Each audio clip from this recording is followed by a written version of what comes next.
사람들은 참 많이도 감동을 하고 또 은혜를 받았다, 그렇게 이야기합니다.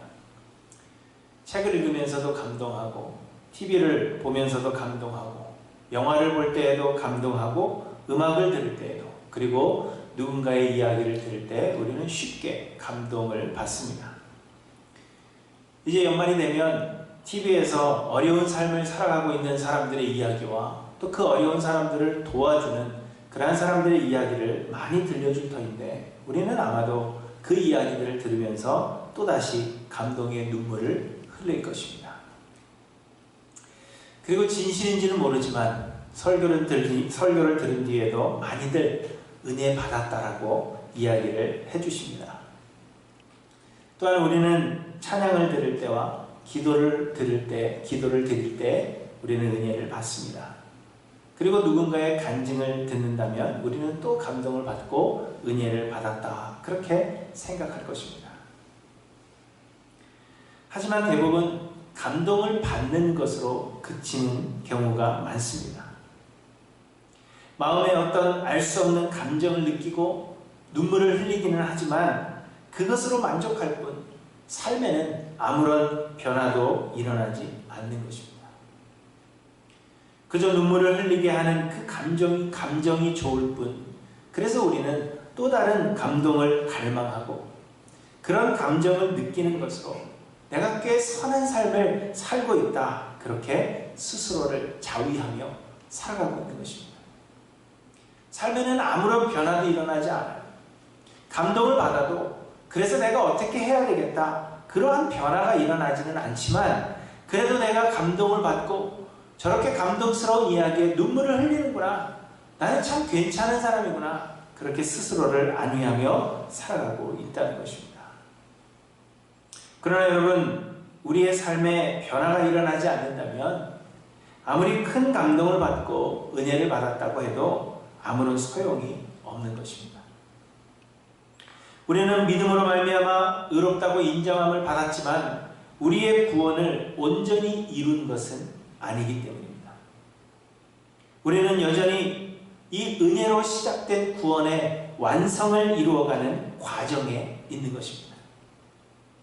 하나님은 우리를 구원하셨지만 이는 우리의 선함 때문이 아니며 우리의 거룩함이 하나님의 그 기준에 다다랐기 때문이 아닙니다.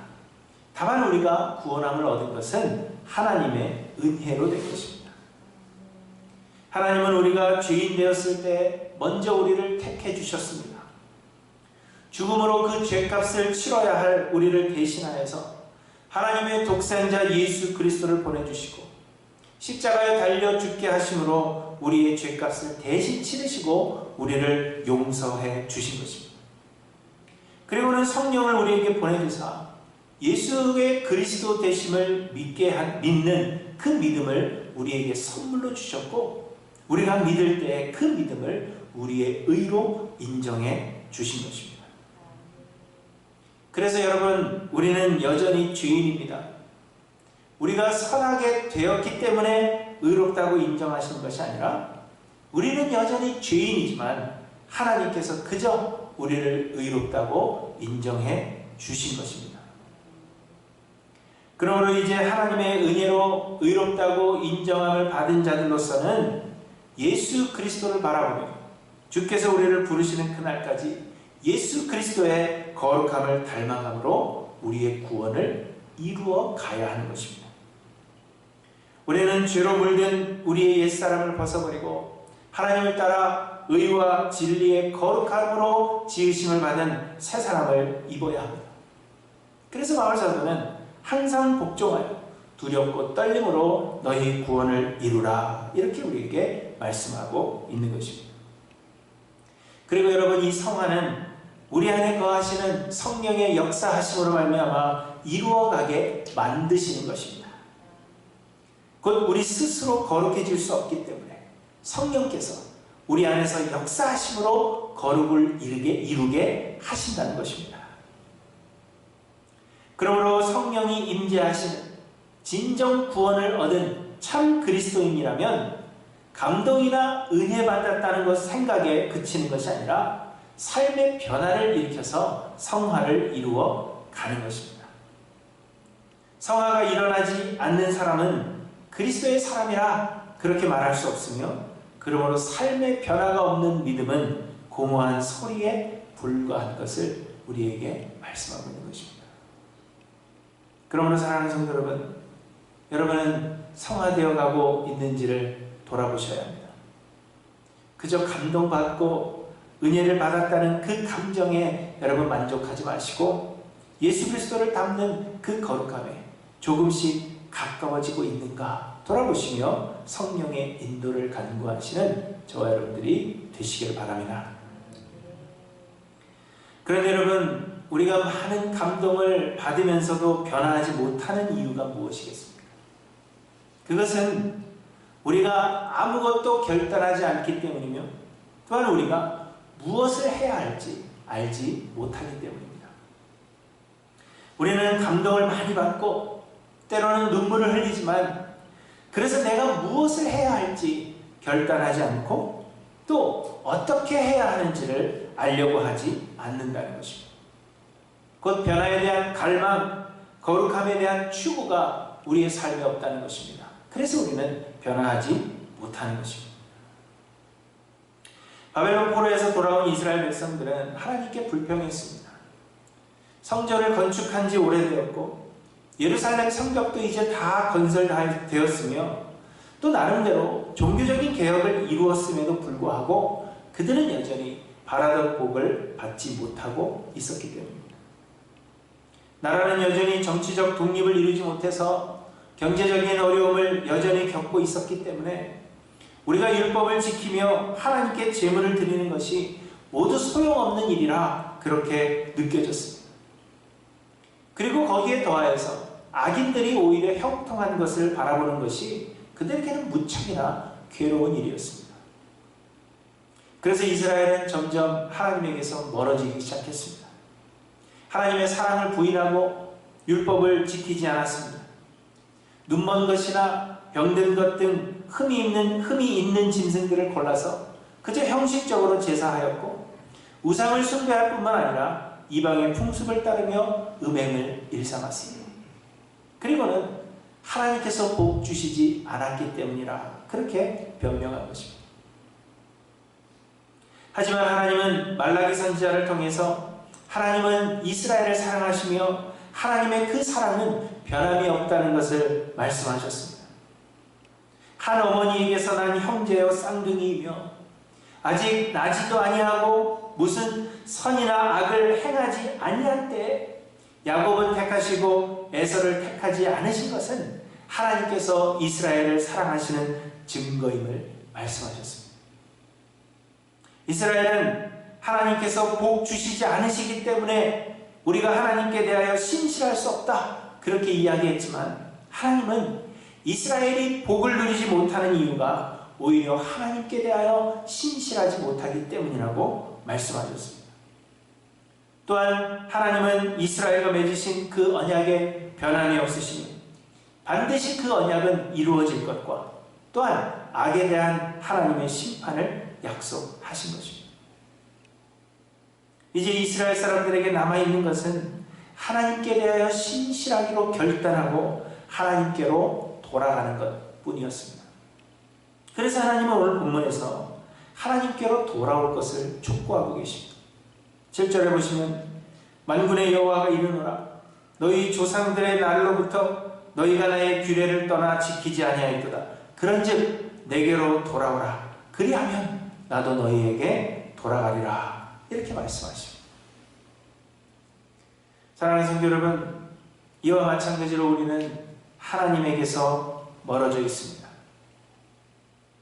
아담과 하와의 범죄한 이후로 우리는 하나님에게서 멀어졌습니다. 하나님은 우리의 공로가 아닌 예수 그리스도의 은혜로 우리를 의롭다고 인정하셨습니다.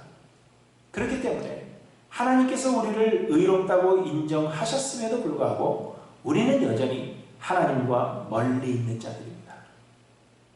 우리는 죄로 물들어 있고 우리의 옛사람의 자아가 여전히 살아 역사하고 있습니다.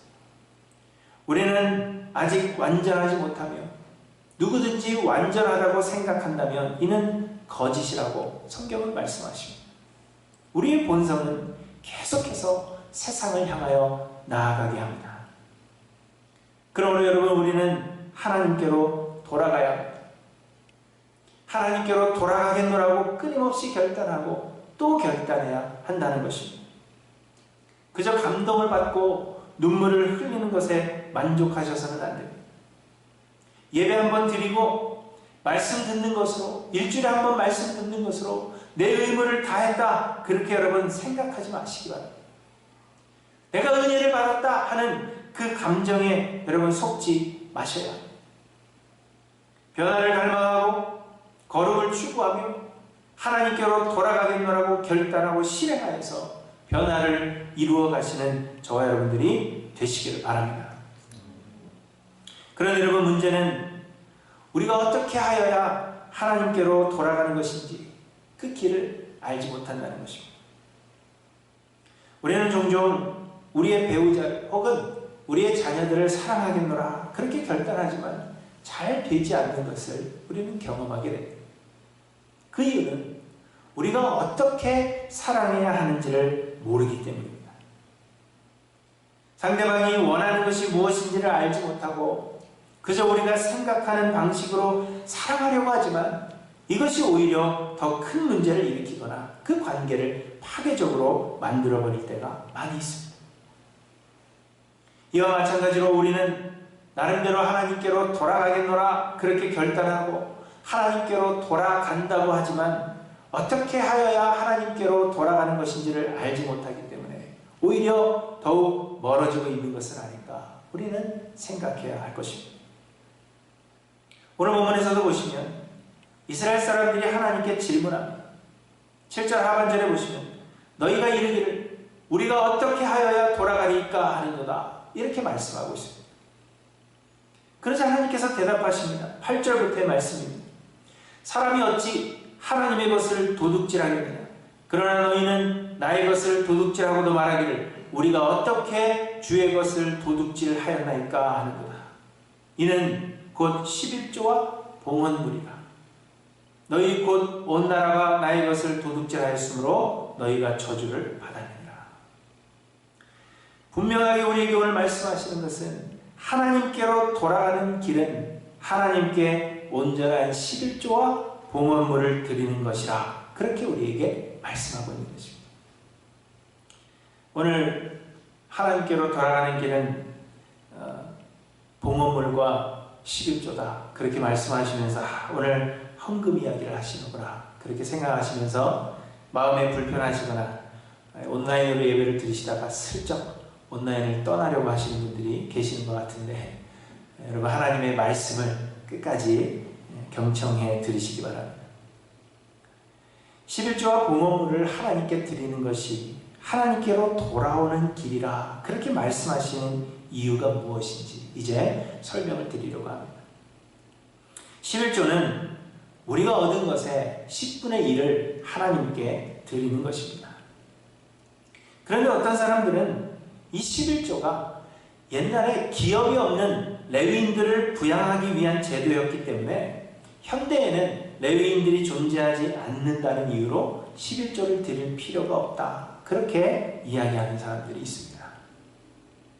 하지만 여러분 이 11조는 하나님께서 레위인을 구별하시고 모세에게 율법을 주심으로 이것을 성문화하시기 훨씬 이전부터 하나님께서 제정하신 것이었습니다.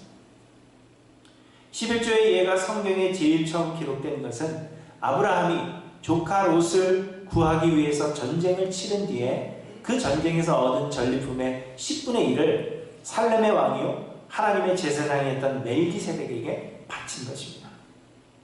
히브리서 7장에 보시면 레위의 아들들 가운데 제사장의 직분을 받은 자들은 율법을 따라 아브라함의 허리에서 난 자라도 자기 형제인 백성에게서 10분의 1을 취하라는 명령을 받았으나 레위 족보에 들지 아니한 멜기세덱은 하나님의 아브라함에게서 10분의 1을 취하고 약속을 받은 그를 위하여 복을 빌었나니 또한 10분의 1을 받은 레위도 아브라함으로 말미암아 10분의 1을 바쳤다고 할 수 있나니 이는 멜기세덱이 아브라함을 만날 때 레위는 이미 자기 조상의 허리에 있었습니다. 이렇게 말씀하십니다.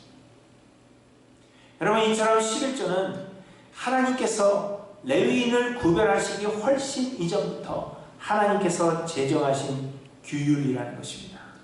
그래서 레위인들을 부양하기 위한 목적으로 제정하신 것이 결코 아니라는 것입니다. 그러므로 시대에 따라 이 11조의 사용 용도는 변경될 수도 있지만, 그러나 11조라는 그 규례 자체가 폐하여지는 것은 아님을 우리에게 말씀하고 있는 것입니다. 대신 이 11조는 무엇인가요? 왜 하나님은 11조를 제정하신 것인가요? 이 11조는 모든 것이 하나님의 것임을 기억하게 하는 방편입니다. 하나님은 온 세상의 주인이시며 세상의 모든 것이 하나님의 것입니다. 시편 50편에 보시면 산림의 짐승들과 뭇 산의 가축이 다 내 것이며 산의 모든 새들도 내가 아는 것이며 들의 짐승도 내 것이미로다. 내가 가령 줄여도 내게 이르지 아니할 것은 세계와 거기에 충만한 것이 내 것이미로다. 이렇게 말씀하십니다. 또한 신명기 8장에 보시면 내가 마음에 이르기를 내 능력과 내 손의 힘으로 내가 이 재물을 얻었다 말할 것이라. 내 하나님 여호와를 기억하라. 그가 내게 재물 얻을 능력을 주셨음이라. 이렇게 말씀하십니다. 사람들은 11조를 하나님께 드리면서 10의 1은 하나님의 것이요 나머지 10의 9는 내 것이라 그렇게 생각합니다. 그러나 성경은 모든 것이 하나님의 것임을 말씀하고 있습니다. 대신 하나님께서 이 땅을 살아가는 동안에 우리로 하여금 생활을 하게 하시기 위해서 우리에게 능력을 주사 우리로 재물을 얻게 하시고 하나님의 것을 사용하도록 허락하셨다는 것입니다. 그리고 하나님께서 우리에게 허락하신 것들의 10분의 1을 구분하여 하나님께 드리게 하심으로 인해서 모든 것이 하나님의 것이요 하나님께로부터 왔음을 고백하여서 기억하게 하시는 것입니다.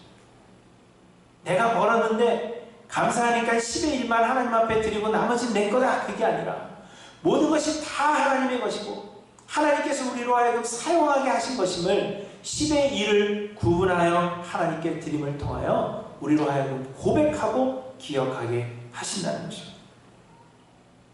또한 무엇이든지 하나님께 봉헌하는 것은 하나님께서 우리의 필요를 채우시는 공급자이심을 믿는 그 믿음을 고백하는 것입니다. 곧 우리는 떡으로 사는 것이 아니라 혹은 재물로 사는 것이 아니라 하나님의 은혜로 사는 자들임을 믿는 그 믿음의 고백이라는 것입니다. 예수님은 말씀하셨습니다. 목숨을 위하여 무엇을 먹을까? 무엇을 마실까? 몸을 위하여 무엇을 입을까? 염려하지 말라.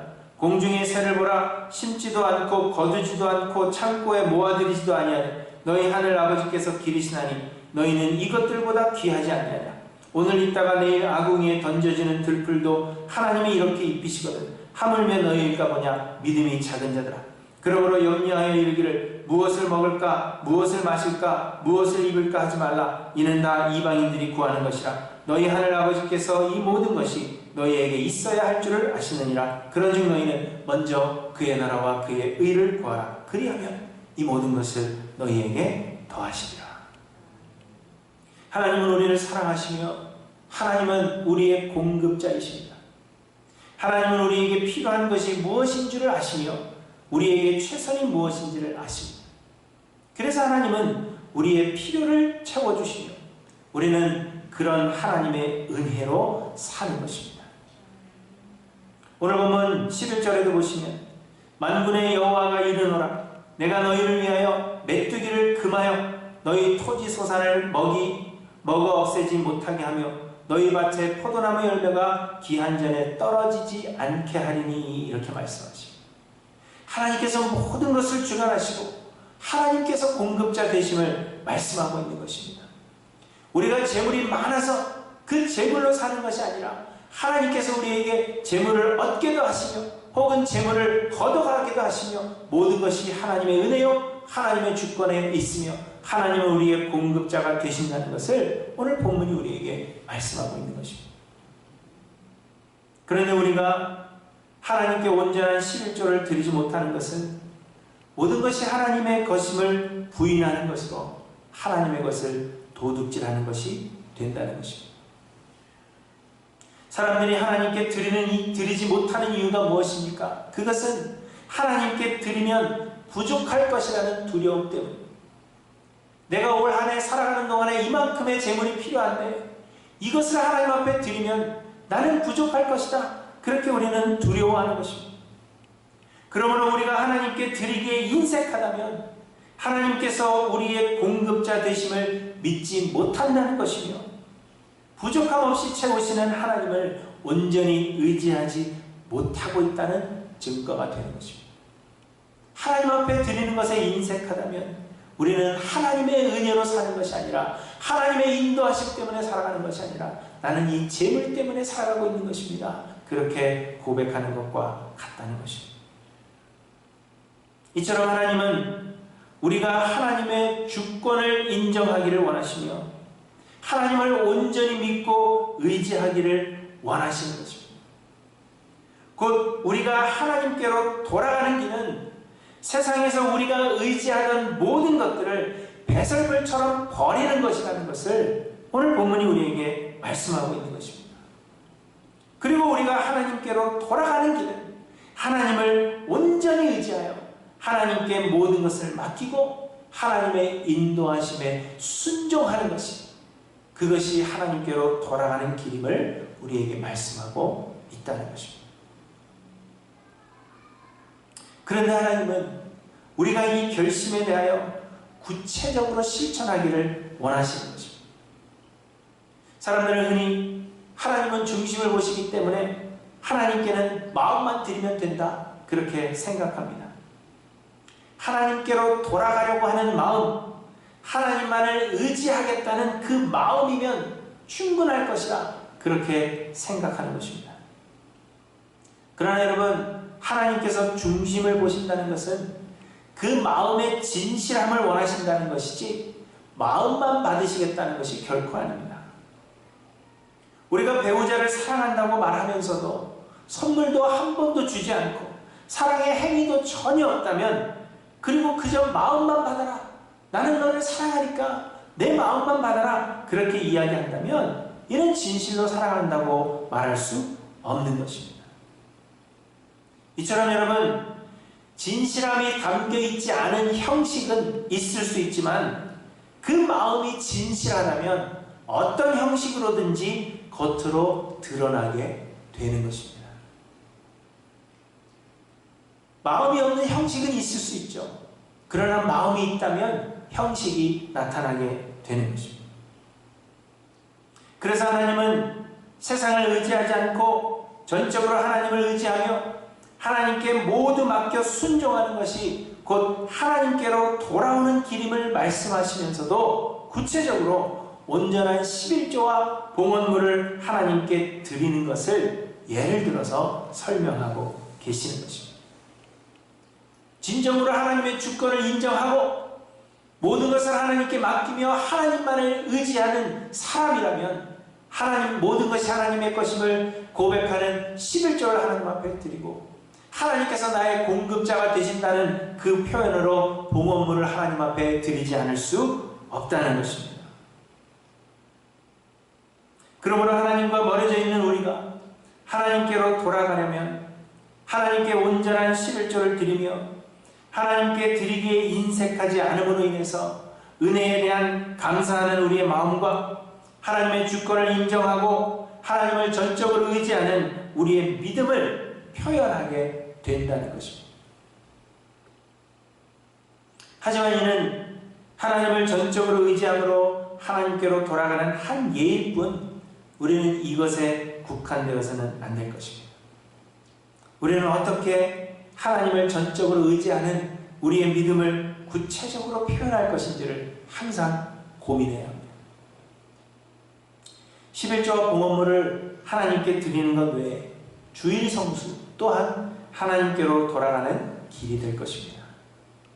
하나님은 우리에게 6일 동안은 열심으로 일하되 7일째 안식일에는 아무 일도 하지 말고 이날을 거룩하게 지키라 말씀하셨습니다. 이날은 우리에게 안식을 주시는 분은 하나님이심을 기억하며 하나님을 예배하는 날로 정하신 것입니다. 대신에 하나님은 6일째 되는 날에는 평소에 2배를 거두어서 안식일에 일하지 않아도 되도록 하셨습니다. 그럼에도 불구하고 어떤 사람들이 안식일에 먹을 것을 얻으러 나갔다가 아무것도 얻지 못하고 돌아온 그러한 일이 있었습니다. 사람들은 하루를 쉬는 것이 큰 손실을 보게 될 것이라 그렇게 생각합니다. 그래서 주의를 지키지 못하는 사람들이 많이 있습니다. 하지만 여러분, 하나님의 공급자 되심을 우리가 믿으며 하나님께서 모든 것을 주관하시고 우리에게 채워주실 것을 믿음으로 우리가 모든 것을 하나님께 맡기고 의지한다면 주의 성수를 하지 못할 이유가 없는 것입니다.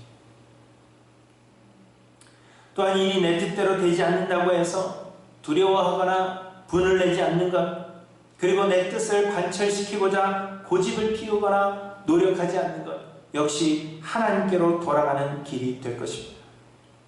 세상의 모든 일은 하나님의 주권 아래 있으며 우리의 노력으로 일을 이루는 것이 아니라 하나님의 뜻이 이루어지는 것입니다.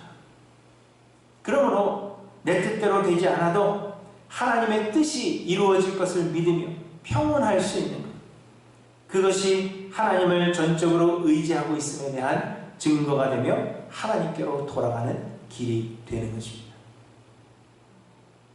또한 마게도니아에 있던 성도들처럼 극심한 가난 가운데에서도 어려움에 있는 성도들을 돌아보는 것이 하나님께로 돌아가는 길입니다. 하나님은 우리의 필요를 채우시며 그 사랑하시는 자를 끝까지 보호하심을 우리가 믿고 그 하나님께 모든 것을 맡긴다면 비록 우리의 형편이 어렵다 할지라도 우리 주변에 어려움 당한 형제들을 도와줄 수 있는 것입니다. 또한 우리의 공로가 아닌 은혜로 구원 얻은 자들로서 자신을 자랑하거나 형제를 정죄하지 아니하고 하나님의 은혜가 동일하게 그들에게도 임하기를 기도하는 것도 하나님께로 돌아가는 길입니다. 이는 하나님의 주권을 온전히 인정함에 따른 반응이기 때문입니다. 이처럼 여러분, 우리는 매 순간 모든 상황 가운데서 어떻게 하는 것이 하나님의 주권을 인정하는 길이며 어떻게 하는 것이 하나님을 전적으로 의지하는 구체적인 길이 될 것인가를 우리는 매 순간순간 고민해야 한다는 것입니다. 11조를 드리고 온전한 봉헌물을 하나님 앞에 드리지만 그것이 형식으로 그치는 것이 아니라 하나님의 은혜에 감사하며 모든 것이 하나님의 것이고 하나님께서 공급자 되시는 분이시라는 믿음을, 그 믿음의 진실한 고백으로 하나님 앞에 드려지고 있는가 우리는 고민해야 합니다. 그리고 그것뿐만이 아니라 내가 매 순간순간 어떻게 구체적으로 하나님의 이 은혜를 나타낼 것인가, 어떻게 구체적으로 하나님의 주권을 인정하고 어떻게 구체적으로 하나님을 믿는 그 믿음, 모든 것을 맡기는 그 믿음을 내가 표현할 것인가 고민하며 구체적으로 그 일들을 감당해야 한다는 것입니다. 사랑하는 성도 여러분, 하나님과 얼마나 가까이 계십니까? 예수 그리스도는 우리를 위해 죽으사 하나님과 우리 사이에 막힌 담을 허시고 하나님과 화목할 길을 열어놓으셨습니다. 그리고는 우리 안에 성령을 선물로 주사 우리로 하여금 성화를 이루게 하시며 하나님께로 더 가까이 나아가게 하십니다. 그러므로 구원을 얻은 자는 하나님께로 점점 가까이 나아가는 자들이며 우리는 하나님께 가까이 나아가야 하는 것입니다. 그러므로 여러분, 마음의 감동을 받는 것으로 만족하지 마시고 하나님께로 돌아가기를 결단하시기 바랍니다. 그저 은혜를 받았다는 그 생각에 여러분 머물러 계시는 것이 아니라 예수 그리스도의 거룩함을 닮아가기를 소망하고 추구하시는 저 여러분들이 되시기를 바랍니다. 하나님의 주권을 온전히 인정하고 세상을 의지하지 않고 하나님만을 전적으로 의지하기를 소원하시되 구체적이고 실질적으로 우리의 진실한 마음을 표현하기를 소망하여 결단하시고 실행하시는 저 여러분들이 되시기를 바랍니다. 그래야 해서 주 안에 예비하신 모든 신령한 복들을 받아 누리는 하일랜드 교회 모든 성도님들이 되시기를 주님의 이름으로 간절히 축원합니다. 기도하십시오.